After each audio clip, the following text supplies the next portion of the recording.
Hello दोस्तों, स्वागत है आपका हमारी साइकोलॉजी क्लासेस में। तो आज हम आपको बताने जा रहे हैं एग्जाम पेपर के बारे में जिसका नाम है क्लिनिकल साइकोलॉजी। जो साइकोलॉजी का पेपर है क्लिनिकल साइकोलॉजी।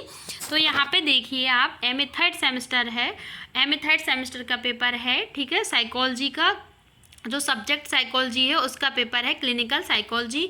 नवंबर या दिसंबर में कराया गया है वो पेपर, और ये पेपर है 2017 का, ठीक है, 2017 का। आप देखते हैं इसमें जो आपको समय है, टाइम 3 आवर्स का दिया जाता है, समय 3 घंटे का दिया जाता है।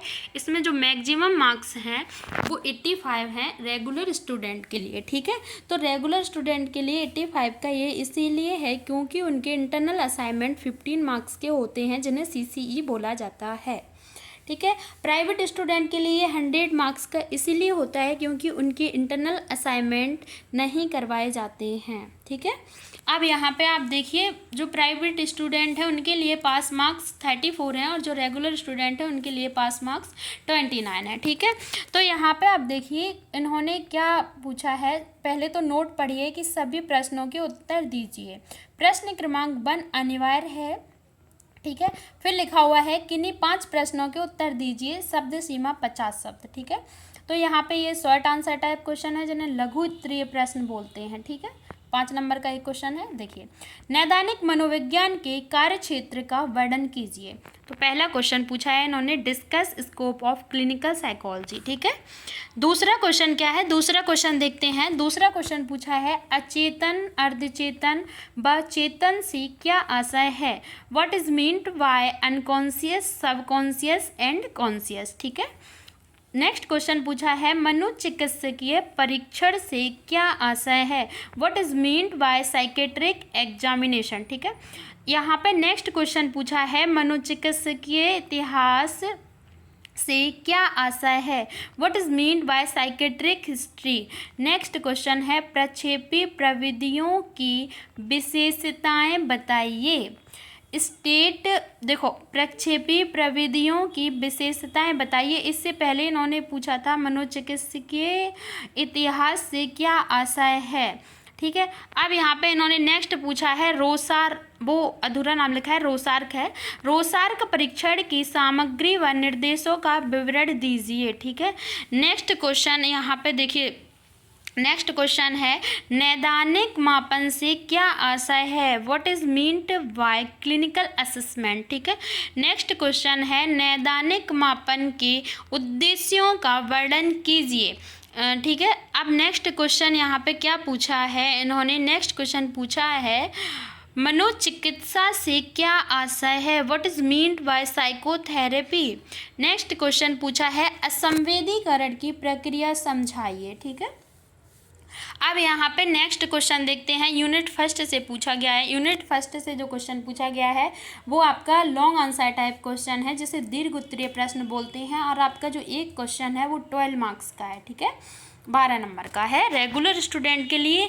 और प्राइवेट स्टूडेंट के लिए एक क्वेश्चन जो है वो 14 मार्क्स का है, ओके। अब यहाँ पे जो क्वेश्चन था उधर, जो यहाँ पे जो शॉर्ट आंसर टाइप क्वेश्चन था वो प्राइवेट स्टूडेंट के लिए 6 नंबर का एक क्वेश्चन था, और यहाँ पे रेगुलर स्टूडेंट के लिए ये 12 नंबर का और उनके लिए 14 मार्क्स का, ठीक है। अब यहाँ पे देखिए आप क्वेश्चन नंबर क्या 1 है, क्वेश्चन नंबर यूनिट फर्स्ट से जो दिया गया है देखते हैं। नैदानिक मनोविज्ञान के इतिहास का संक्षिप्त वर्णन कीजिए, ठीक है।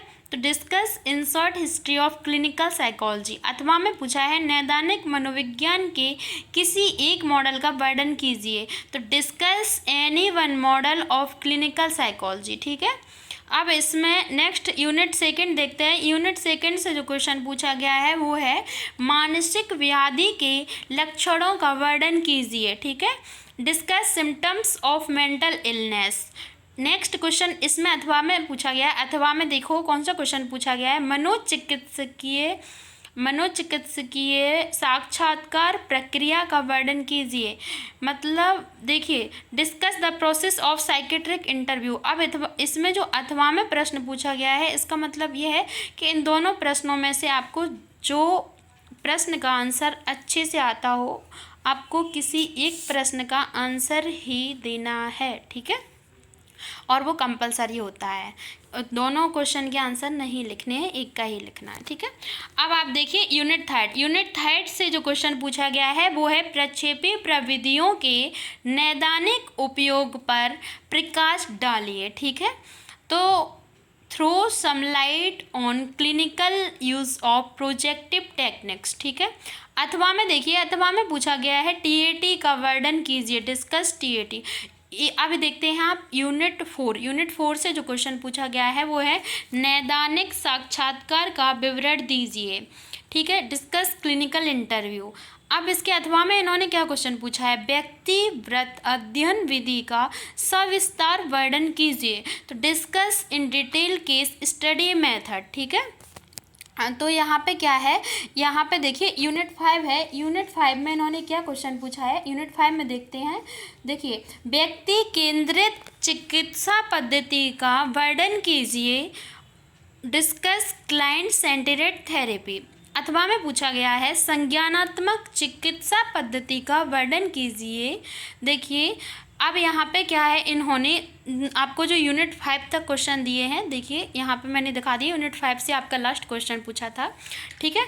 तो इस तरीके से क्या है, आपको लॉन्ग आंसर टाइप क्वेश्चन पूछे जाते हैं और उधर शॉर्ट। कभी कभी ये जैसे अथवा में यहाँ पे पूछा गया है लॉन्ग आंसर टाइप, ऐसे ही सेम जो आपका है वो शॉर्ट आंसर टाइप क्वेश्चन पूछ लेते हैं, ठीक है। जैसे अभी आपको उन्होंने ऑप्शन दिया, 10 क्वेश्चन दिए, उनमें से आपको कोई भी 5 करने हैं, तो जो आपको 5 आते हैं वो करना है, यहाँ पे एक प्रॉफिट है, ठीक है। लेकिन जब ऐसे आपको अथवा में पूछा जाता है तो आप उन दोनों में से अगर आपको एक भी नहीं आ रहे हैं तो आप नहीं कर पाओगे, है ना, तो ये चीज़ हो जाती है, और कुछ नहीं है। तो आई होप आप सभी को समझ में आ गया होगा। मिलते हैं नेक्स्ट वीडियो में, तब तक के लिए आप इस वीडियो को लाइक और चैनल को सब्सक्राइब, वीडियो को शेयर ज़रूर करें। Thank you so much.